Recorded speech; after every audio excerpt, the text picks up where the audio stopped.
pin in here. Also can be a little bit finicky, but it should go, I think, all the way down. If I figure. It's also my first time doing it this year, so bear with me. I'm learning a little bit too. You wanna? Oh, yeah, there we go. Cool. Yeah. Anyway, and then another thing that we have, this rope is used to hold our rudder down. So as we're sailing, there's going to be a whole lot of water pressure touching that rudder, and it would just kick up. It's really, really important you guys hook this onto here. I can't quite, oh no, I can. It's kind of difficult because you can see the rudder is not all the way down. We have this bungee here to make it a little easier. But yeah, if you forget to do this, you will not notice immediately until all of a sudden your steering is like super difficult and you're going to have just like a really awful and tiring day on the water and not really know why. So try and remember that as well. Sweet. And oh, actually one thing while I'm here as well. Tiller extension.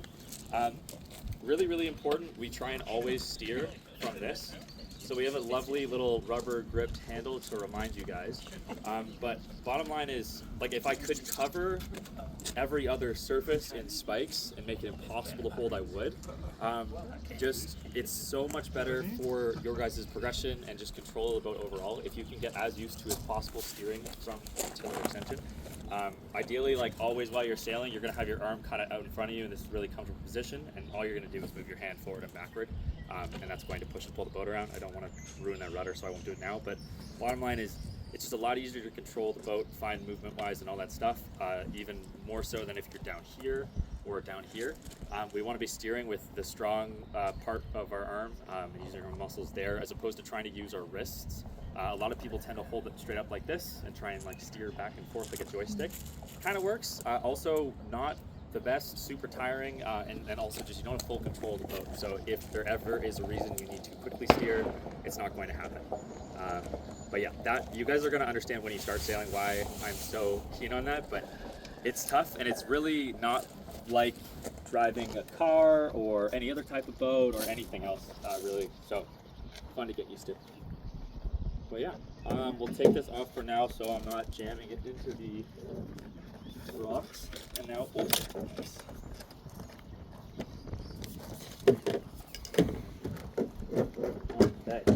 So, can anybody think about what this might be called? Plug. Plug, yes, sweet. So, really, really important part of rigging as well.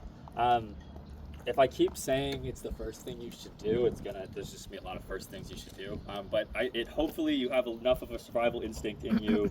We want to not let water in the boat while we're sailing. They're always gonna be undone when you guys de-rig, and that's important to let the water drain out of them, and also so the hulls, they expand in the sun. It's just better for them, just take the plugs out. But bottom line is, more importantly, make sure it's always in before you go out. We'd hope we'd notice while it's sitting there by the dock, but I've gone out with tons of sailors who haven't realized it, and then I come over to their boat when they're moving really slowly, and then it's like a dire straight situation to get the boat back before it, yeah, not fun. So try and remember the plug.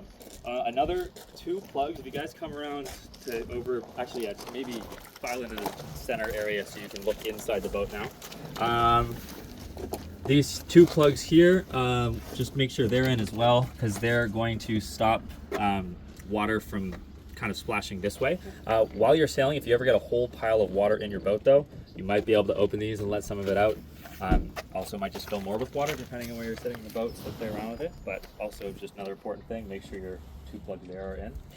Did you guys get a briefing on what these are called? Sweet. So what would you think they're for, just by looking at them? Put your feet under. Yeah, exactly. Yeah, so not fun to fall out of the boat while we're sailing. That helps. It's always nice, like just peace of mind. I always have like one of my feet kind of hooked under there just in case. But they're called hiking straps. The reason they're called hiking straps is because we use them to hike out of the boat. So the ideal position, I'll show you guys on the water at some point. Your feet go under here, and then your butt goes right around here, and then the whole rest of your body is sitting straight out of the boat, leaning out to keep it flat. So while there's like a lot of wind blowing our sail, the boat naturally wants to heel over. Heeling is what we say instead of rocking side to side, I guess, or leaning side to side. But yeah, your weight you can use to counteract that. That's what those straps are for.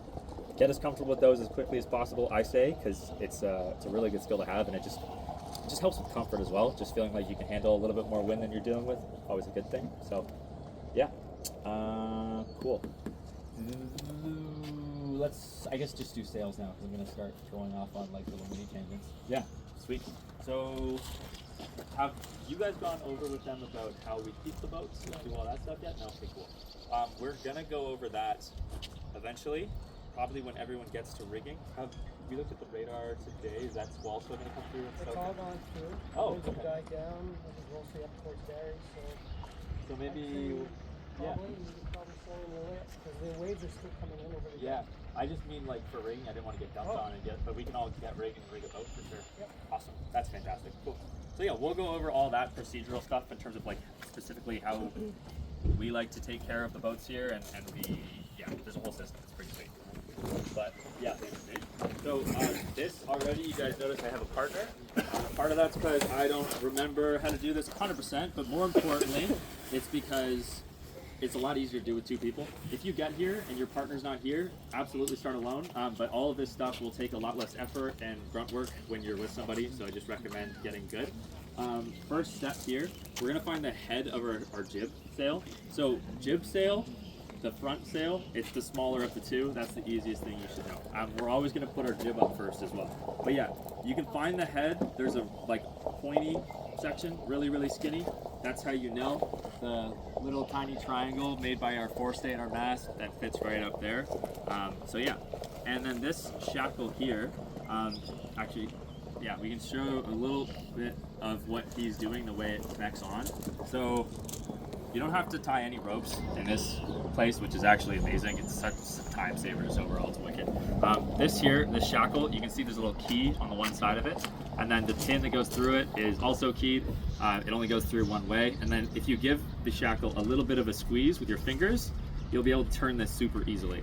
If you don't squeeze it with your fingers, you're going to swear at it and think you're not strong enough or it's broken or something like that, so I just recommend just squeeze it first and try. But yeah, and then basically we're going to do that, but through this little hole in the top of our jib. And once we get that down, you're good to have a partner start hoisting the sail. And again, why it's really nice to have a partner, you can see as I'm hoisting it, James is doing a whole pile of work to keep that thing untangled and also get it out from the mainsail there.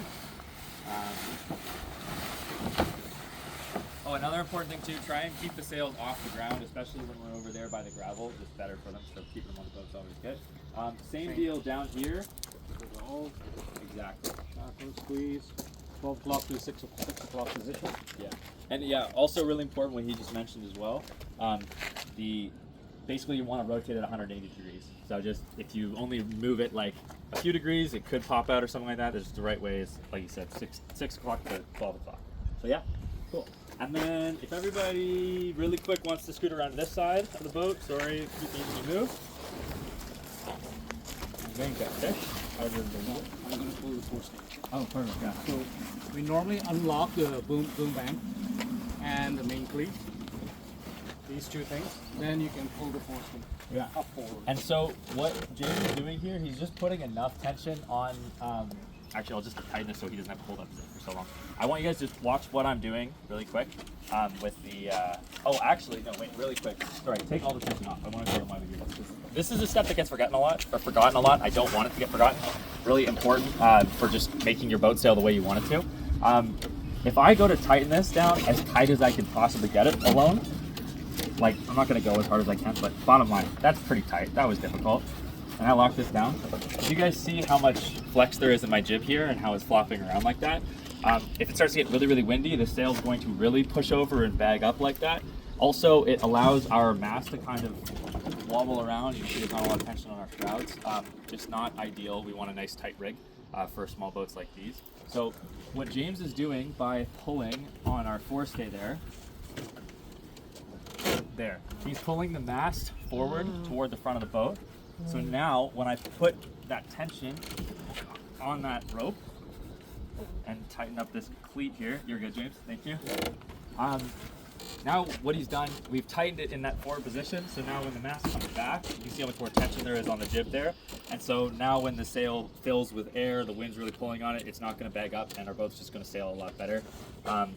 There's more reasons into like the specifics of physics and how sailboats work that it's, I mean, probably 2 people in this class might find that interesting. It's very fun, it's cool, but yeah, bottom line is it's just a loose rig is a slow rig usually. So try and keep that tight, use a friend.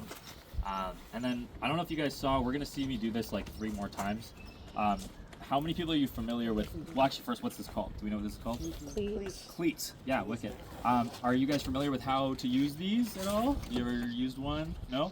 So they're like similar to what's on a dock for most boats. But I'll do because if I take the tension off this, he's gonna have to put it on again. So yeah, but we'll show you how to do this a little bit slower on the next one. Also really quick, while I have this line here, as opposed to just leaving it in the boat there, I don't want to speculate on why that's a bad idea because that's for our capsize lesson later. But a loose rope in the boat is never like a good idea, it just kind of can be unsafe. So what I want all of you guys to do, don't really care how you do it, some way, shape or form, coil it up nicely, and then you can just throw it up front here like this. If you really want to be like super cool and neat, you can also tuck it up there so then you know where your lines are at all times and you're not going anywhere, but totally up to you. These here, anyone know what this is called at all? Sheet. Sheet, yes. And then more specifically, do we know what these sheets are called? Jib sheet. Jib sheets, yes. Again, the creative names always. We go outside. Yes, yeah, totally forgot about that. Another really important thing as well, the way we rig our boats, you guys see these pieces of plastic? They're so that our jib sheets don't rub against our shrouds. Bottom line is we're putting them on the outside of that. There's a number of reasons. Actually, it makes my job a lot easier for teaching you guys. On boats where you want to get this jib in as tight as possible, you are playing with a whole bunch of other really interesting bits of the wind.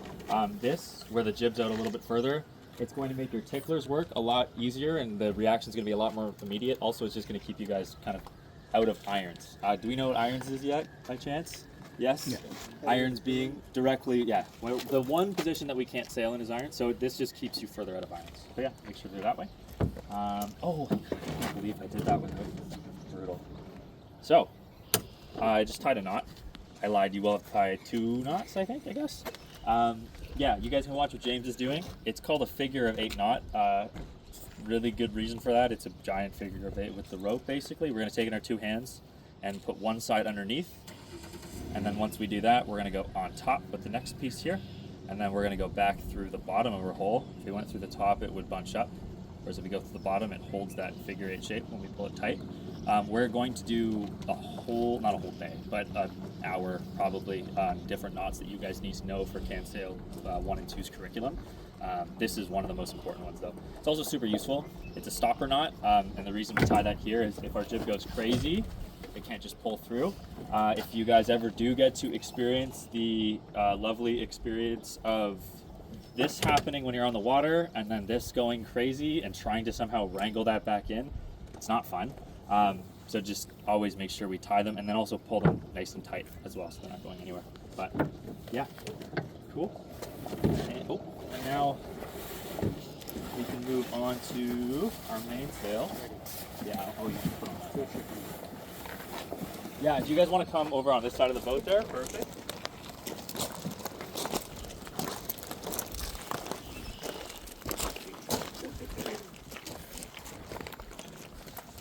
So again, same deal. Yeah. So we found the head of our mainsail this time, and it's easy to tell because there's this big piece of plastic here. And then this here is called our left track. Yes. And basically it goes up our mast track here. You can see it has that kind of round shape there. So as it goes up, it locks in place, and there's no other way to put it up. You guys know we're trying to do it correctly, hopefully. But same deal with the shackle. Just putting that pin through, squeezing it, and getting it turned a full 180 degrees so it's nice and locked in place. And then another really important part, when I was talking about having a partner and not needing to pull as hard on stuff, and not swearing, getting mad at the boat. It's super. Oh, it's right here. It's super useful to have a partner for hoisting the mainsail, specifically because of that luff track there. It's nice to have one person kind of feeding the sail and helping it up while I pull. While I'm pulling, I'm basically putting the same amount of force. You can see my arm is moving though. The reason it's moving is because James is helping to feed that sail up the mast strap. Also, if you don't do this, sometimes the sail can kind of get bunched up in there as you pull it up. Like no different than how like a zipper gets caught on clothing or whatever. Really not good for the sails. Want to take care of it. So yeah. And then once we start to get like most of the way up, I guess, we also have our boom, and there's another track on the sail as well for that. This here, do we know what this is called yet? Definitely not, no? Oh, actually, wait, really quick. What are the ropes used to call, ropes that we use to haul hoist the sails up? Do we know what they're called? No? Halyards. Yes, yeah. So, jib halyard, main halyard, totally forgot on that one. While I'm here though, this is our out haul. And so again, oh, is it stuck?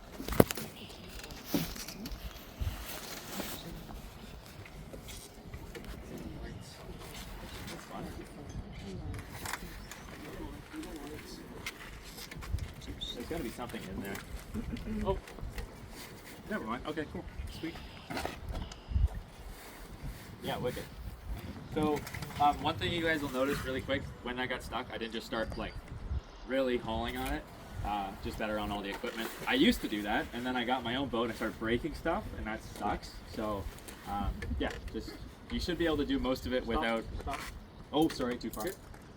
You see, there's a little pin that he's figuring out right there. There we go. So this has to go right to Can you guys? three holes. Yeah. And that just locks the foot of our jib there in place. Okay. Yeah. And then, man. Pull it tight? What's I Pull just it tight. wanted to show them with the cleat, but I guess we'll find another cleat to show you guys on. Anyway, I'm tying another knot here at the end. This is called our out haul here. And this is the tack of our jib. So this is kind of the same deal. I can't really walk it over to you. But we want to just pull, after that pin is in there, also an important thing. After that pin is in there, we want to just pull super tight on this. And then to show you guys how these cleats work, basically the way I like, there's kind of a bunch of different ways. The way I like to do it to make sure we don't lose any tension, especially because on the mast is a lot harder. I'm going to pull straight down on the cleat, so already that's going to mean that there's a lot less tension in my hand, and I'm just going to do, with a thinner rope especially, one wrap. And what that one wrap is going to let me do is make it a lot easier to cross over. And so every time we put it across, the friction of the two ropes is what holds the joint together basically. And so you can do it a few times. My dad will go until there's just literally no rope left. Totally not necessary. But the other thing after we're done are a few wraps, and it feels good. Instead of going over the horn this way, I'm going to take this rope and I'm going to put a little loop on the inside like that. And so what that's going to do, you guys can see why I'd want to do a few more wraps first, just so that we didn't lose any tension. But what that little loop there is going to do is when I slide it over, as I pull this tight, it's going to trap its own end underneath itself, and then that way we know it can't come undone. I like to do that a few times, usually. Depends on how windy it is and how lucky I'm feeling. But anyhow, that right there is solid. So yeah, that's what you're gonna do for every single cleat, basically. And then once our boom is all set up and our sail is in the boom track, everything looks good, we can finish raising the sail. We also typically leave that until the boats are in the water. That's correct, right? Yeah. So yeah, basically just that way while the boats sit there and we kind of do our quick lesson, they're not rocking about or doing anything crazy. It's also just to make moving them a lot easier too. But for, I guess, our purposes, we can show you how to get it all the way up so you know. Really important thing that James did while I was talking, he undid, do we know what this is called? Main sheet. Yes, yeah. So jib sheets, this is our main sheet to control our main sail. I'm going to let this off and make sure there's some slack in it. The reason that is, if there are boom vang, which is what we call this, boom vang, if that's tight or our main sheet is tight at all and it's pulling our boom down toward the bottom of the boat, that's going to like artificially tension our sail basically, and we're not going to get our sail all the way up. So again, it goes back to having a nice tight rig, like I said. If we leave that loose, we tighten the sail up, then when we pull on these sail controls, our sail is going to be super, super stiff. So Really important you guys remember that stuff. But cool. So yeah, Actually, you want to come this where side? is so I show them.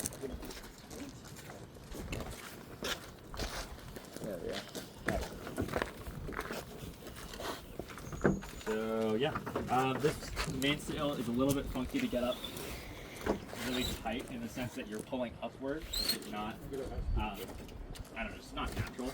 One thing you can do to make that a lot easier, you can use our cleat sort of like a bit of a pulley.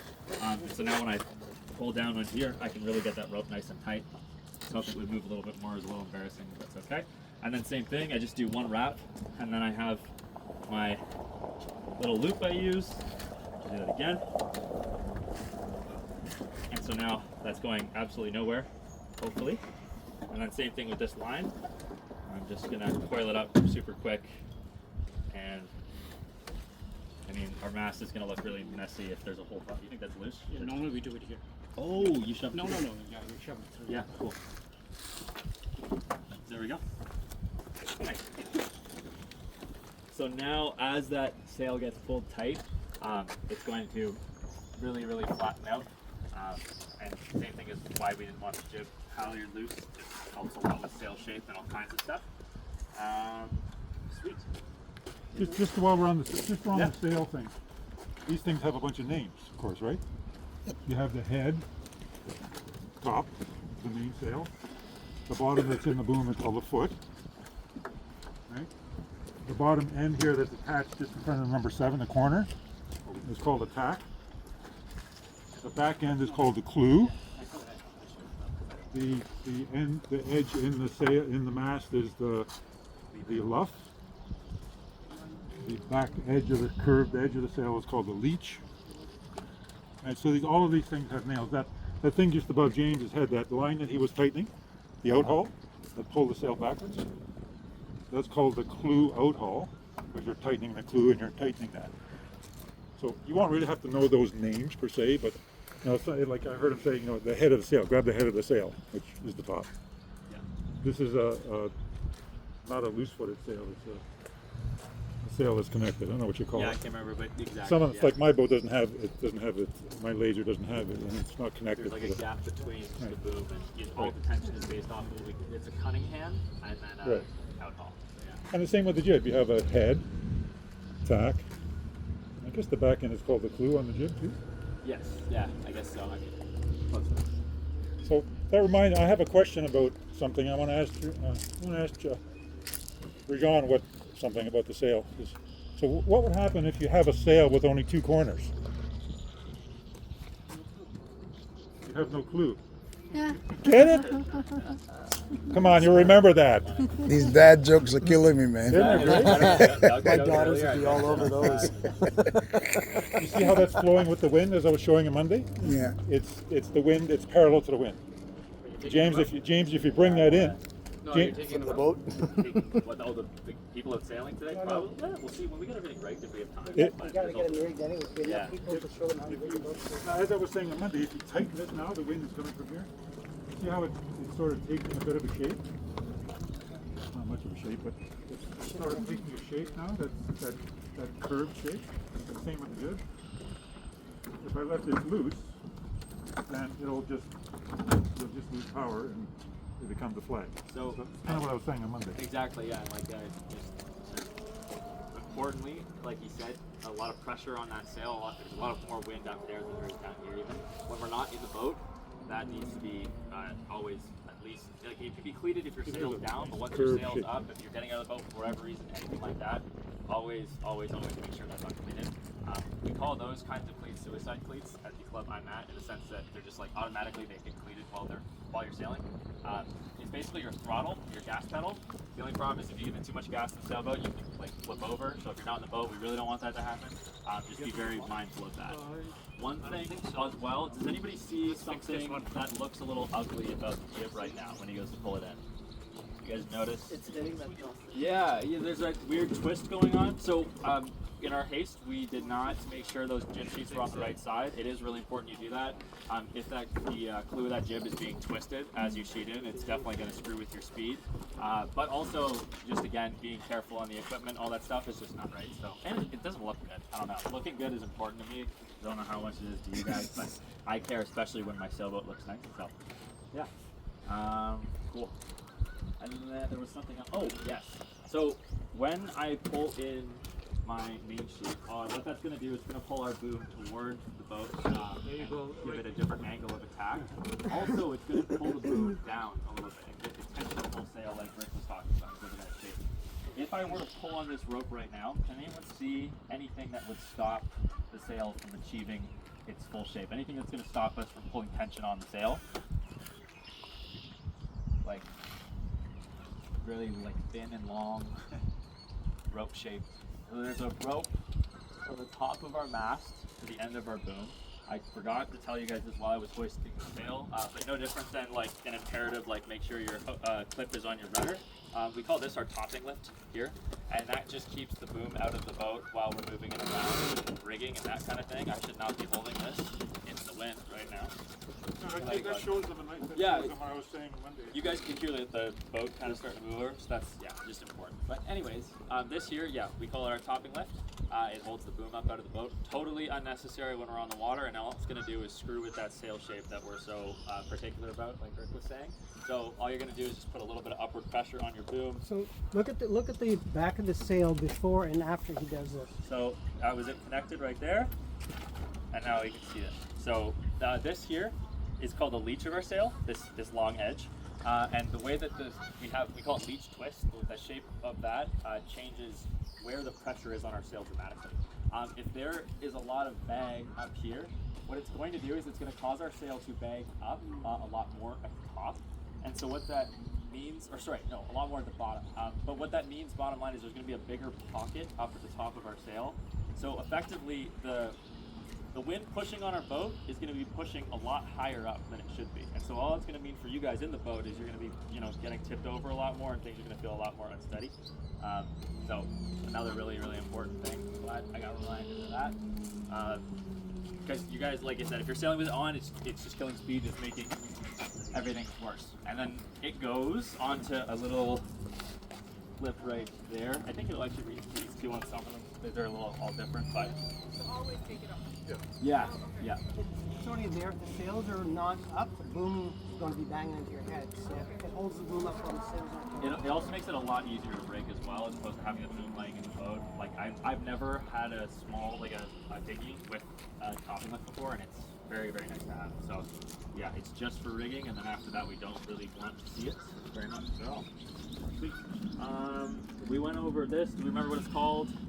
Boom bang. Not important really, but we'll have to learn it. This in conjunction with our main sheet is what helps get the sail in shape.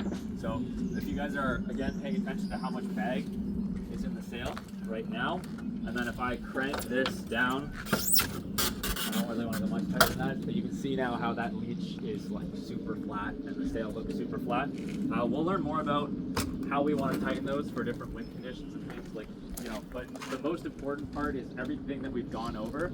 None of the sail controls really work if you don't do the halyard properly, and like you don't get the sail up in the right way. All of these sail controls, including your main sheet, are really not going to work as well. So just really important we get those fundamentals down. Sweet. I already went over main sheet. Back to a little bit of hand positioning as well. It would make sense if I'm going to be sitting in the sailboat like this, I'm going to grab the tiller with my left hand because that's closest, and the main sheet with my right. If I'm sitting on the opposite side of the boat, we'll get a little bit why you're going to switch sides so much, but bottom line, if I'm sitting on the opposite side of the boat, I'm going to switch hands in that case, and I'm going to be steering with my right hand and then grabbing my main sheet with my left. We want to be holding the main sheet. I mean, you can hold it like this or like this. It doesn't really matter too much to me. I find it more comfortable to hold it here and kind of squeeze with my thumb like that. One thing I don't want to see you guys doing is wrapping the main sheet with your hand and then trying to pull. Can work. Just not ideal if they're ever, I've been in a few entrapment situations. I have a tattoo on my ankle about it, and also have helped a few sailors out of it. Just not good to wrap anything around your hand, I would say, usually. And then also, we're going to get into how you can actually, while holding the tiller and still steering, how you can also still pull the sail in. It's a really important technique to learn. And if you're trying to wrap it and then pull, it's just not as efficient as using both of your hands when you're in the boat. So yeah, just try and keep the one hand there. If you are really having trouble holding on to it, talk to me about it first and we can see where you're at. I find that my arm, like even after this, I went out sailing for the first time 2 weekends ago, and my arm was like destroyed for almost a week, 3 days, I don't know. And then the next time I went out sailing, did not hurt as much. And then I went out last weekend, felt great, everything's fine. So it's something that your body kind of gets used to super quick. We're meant to pull on stuff. So anyway, you guys should be good at building that strength. And these boats also make it really easy, which is nice. So no, I'm not strong enough excuses for doing anything weird with your hands is basically all I'm trying to cover my bases out. Do we know what this is called? Centerboard. Yes, a centerboard. Another term you guys may hear is dagger board. Basically the difference being a dagger board is something that you drop into a little slot. So like Rick was talking about a laser, that boat has a little hole in it that you slide the dagger board into. This here is called a centerboard, and the difference is it pivots down here. You pull this up, and it will, when you're in the water, it will slide all the way back. So these handles here are going to be like all the way back here. All you're going to see is this top half of it when it's in its full position. We'll show you guys how to do that before we head out in the water the first time. You also have helpers, but it's very, very important to make sure, A, that you put it down in the first place. You guys saw how tippy the boat is on the trailer. Just wait until you're in the water. It's basically like a canoe, effectively, but it just looks safer, so it's more dangerous in my opinion. But the bottom line is the centerboard there, it being in the water kind of gives you a little bit of traction, so at least the boat's movements have been a little bit slower.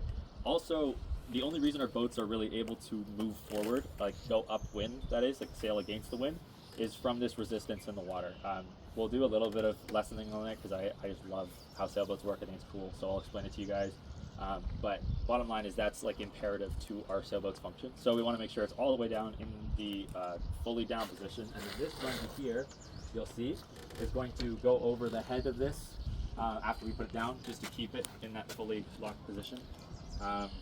Yeah, and then also that goes down about 3 feet, I don't know, maybe further.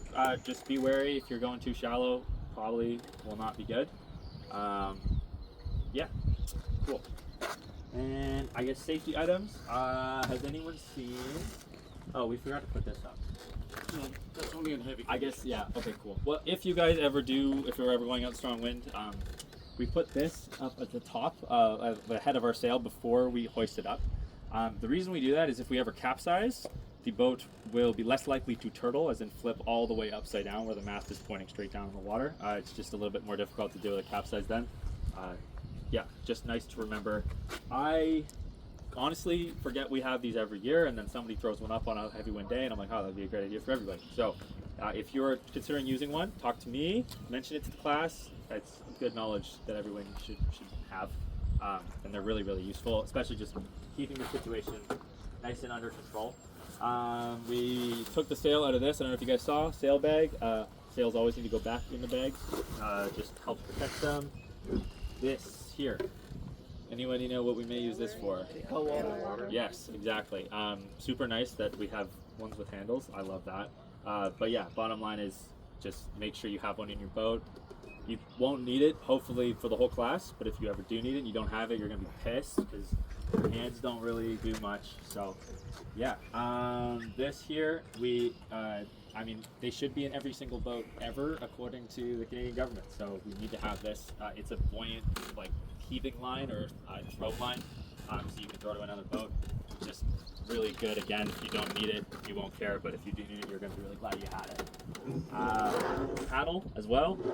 More for like really light wind days. Also, just kind of navigating this harbor here is like super difficult with wind direction, depending on where that is and how windy it is. So make sure you have two, just that way there's not one person paddling and the other person's upset.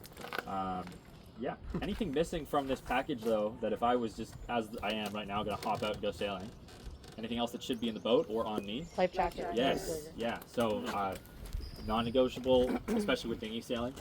Bigger boats, you can kind of get away with it, whatever, but there's a lot of other stuff going on. We're a lot closer to the action in these, so wearing a life jacket is super important. If you find the club's one's not super comfortable, that's fine. look at getting your own, I would suggest if you think you're going to do any sort of sailing, water sports, kayaking at all. I don't know. I have one that I think looks cool and is super comfortable, and that's important to me because otherwise I wouldn't wear it all the time. I wear my life jacket, like I get a disgusting tan, it looks awful, but I never take it off in the summer, and that's the way I'd rather it, just because you're just always kind of a little bit safer. I can give some recommendations if you guys have any questions specifically on what I think. I owned a lot of them and use the crap out of a lot of them, so yeah. Also, you have like snack pockets in some of them, which are really helpful. Okay. One other thing as well, good to bring out water. If you guys have a big water bottle, like a Nalgene or something like that, I always have mine. I don't know, I just get really delirious when I'm dehydrated, I think, and it's just important. Just in general, it's like heat stroke, all that stuff. We have a whole lesson that I have to make you guys sit through on that, but hydrating is the most important thing of that. So yeah. Who was asking? Were you asking about wetsuits? Somebody was asking about where No, to I get was wetsuits. asking. Yeah, Oh. we spoke earlier. Sweet.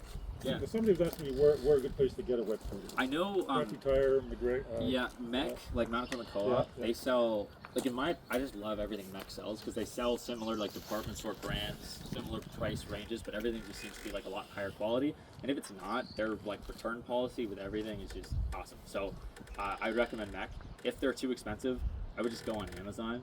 At the very least, you have like 3 months to return it if something really screws up on you. But the most important thing with wetsuits as well, again, is fit. So if you get it and it's like a little bit baggy, it might not seem like an issue, but it can kind of defeat the whole point of like what the wetsuit are supposed to do. The idea with the wetsuit is it's nice and tight to your body and it keeps a layer of water close to your body. So your body's able to heat that water up, and then the outside water that when you fall in is not going to suck all the heat away from you.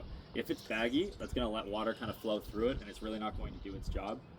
So more important than anything of that, where you buy it or how high quality it is, really is just how it fits. Even like the crappiest, thinnest wetsuit is going to do a lot better when it's fitted correctly than a really thick, expensive one if it's too baggy. So yeah, also don't go too crazy on the wetsuits would be my recommendation, because stuff gets really expensive and also looks super cool. And I don't know how susceptible you guys are to marketing, but I know that I bought a really expensive full weather wetsuit that I'm super excited to wear like twice every year, and then it never gets touched. So there's something to be said for just buying what you need. And then life jacket, that's the flip side. If you need to spend a little bit more money, if you think you're going to use it a lot, I would recommend that 100%, because realistically you're going to wear that no matter what kind of water sports you're doing or stuff like that. So yeah. Any questions about rigging at all? Did I forget anything so far with rigging? I was going to suggest you to start rigging the other boat. Yeah, I say we just do that. Daylight. Yeah. I have a question. Yeah. So some dinghies don't have a jib. Correct. They just have a mainsail. Yeah. Are they both always needed? Is one needed more than another? If you only have one, like how do you the way play that combination? So like sailboats are designed really specifically in terms of where we call it the center of effort is on the sail. So where like the wind is being where the wind's applying pressure on our sail, and then where the center of lateral resistance is, so like where our centerboard is in the water and all that stuff. Basically, if you have a boat that's designed for 2 sails and you remove one of them, it's not going to sail as well as if it had both of them originally. You can do some things like changing where your centerboard is and changing your body weight in the boat and whatever to kind of compensate, but the bottom line is if a sailboat like a laser, for example, they have just one sail. It's like the mast goes in after you put the sail on the mast. It's a very different rigging system. But those boats are extremely fast, extremely well designed. They don't need a jib. If you threw a jib on one, it would definitely sail a lot worse. So it just depends on what kind of boat it is. Yeah. But do you always have both up regardless of the conditions? If it was me and I was soloing this boat, even if it was crazy wind, I would rather have a jib up for the reason that if anything's getting too out of hand, I can always just uncleat my main, let my main hang loose, and just sail on jib power. If you were, if I needed to sail from here to Buffalo today and it was bad wind and I needed to take this boat, maybe I'd consider just trying to use just the main. Honestly, I might even just consider taking down my main and just sailing on the jib as well, because you can still, make pretty decent progress with the front sail. So it all depends, but yeah. Maybe discuss reefing of it too. Oh, that's a great idea. Yeah, so we won't do, should we do a full little, do you have the little lines for it? They're not on this sail, I don't think, or is that underneath? And is it one of the blue? See those holes in You the can just explain it. Oh, just yeah. explain it, yeah. But you know what? Just lower it a bit. Yeah, because we're gonna run out of time. Yeah, you're Just right. explain to Well, while we're here, You gotta we have lower those it anyway, Jane. two holes there. You'll see there's like So if you look at the bottom of our clue, you see all the built-up sail where it's like super strong in that corner. There's like another one up a little higher on the sail. Yeah. And then same thing here. So basically, if it's ever really, really strong wind, which is how I should have answered your question, we're gonna just basically, instead of taking our sail all the way to the top of the mast, we're going to bring it just up to this Why don't point you here. gotta lower it anyway. What's Yeah, the might as well show 'em. It's just reducing the sail area. That's the Surface Yeah. area. That's all. Surface area gets. And then also, when I was talking about a little about our where the pressure is on our sail, bringing that sail down to here means that the wind has a lot less influence on rocking our boat side to side. It's a lot more, it just lowers that center of effort a lot. But yeah, we have this little rope here, which we'll go over how to use it, and then, because I honestly don't remember, Rajon is a really good system. But yeah, it goes through this hole and through the pin again, and then our out haul is just going to go exactly through there and then through the cleat. They should all be long enough to do that, but that also is something we can figure out before we go out on a really high wind day. But that's another precaution we'll take. Some sails have another line, the double reef. Yeah. So you can cut that in half or a third even more. Yes, but the bigger the sail, usually the more kind of control you have over that stuff. So like keel boats have all There'll be an kinds. extra long out haul. You sling it through here and then tie it around this horn. I can throw the bobbing lift you want, so don't worry. See that over back up? Oh, it's gonna go this way. You want to catch? Sorry. You see the sails down now, so the boom just wants to come down on you, right? So that's what we're talking about. Gotcha. Yeah. Cool. I don't think I need to talk about anything else. I think we can go just bring boats. We have a lot of helpers, which is sweet. Probably one per boat almost at that point. So yeah. when you're ready to leave, you unhook this and flip it over there. And when you come back before you, before you lower the sail, hook this back in. All right. If nobody has any more questions about what we talked about for a little there, sweet. We're gonna go over to the shed, and Rajon is gonna explain